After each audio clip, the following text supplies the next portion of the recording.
L'humanité est-elle en proie à l'anéantissement nucléaire? C'est en tout cas l'alerte lancée par le secrétaire général de l'ONU, Antonio Guterres, lors de l'ouverture d'une conférence des 191 pays signataires du TNP, le traité de non-prolifération nucléaire. Et ce, au moment où la Russie se montre de plus en plus menaçante. Nous avons plus que jamais besoin du traité. Cette conférence d'examen est très importante.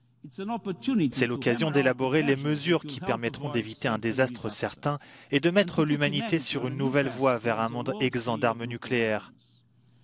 C'est aussi l'occasion de renforcer ce traité et de l'adapter au monde inquiétant qui nous entoure. De son côté, et contrairement à ses dernières déclarations, Vladimir Poutine s'est voulu rassurant dans un message publié sur le site internet du Kremlin. Nous partons du fait qu'il ne peut y avoir de gagnant dans une guerre nucléaire et qu'elle ne devrait jamais être déclenchée. Et nous défendons une sécurité égale et indivisible pour tous les membres de la communauté internationale. Cela n'a pas empêché le chef de la diplomatie américaine de critiquer le comportement de la Russie. Nous avons choisi d'agir avec retenue et d'éviter tout ce qui pourrait s'ajouter aux tensions nucléaires, par exemple en renonçant aux essais de missiles balistiques ICBM qui étaient prévus et en ne relevant pas le niveau d'alerte de nos forces nucléaires malgré les provocations russes.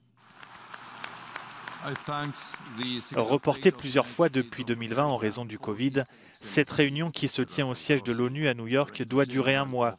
Outre la question de la Russie, les pays signataires du traité ont appelé la Chine à entamer des pourparlers sur le contrôle des armements nucléaires. Les tensions au Moyen-Orient et dans la péninsule coréenne ont également été évoquées.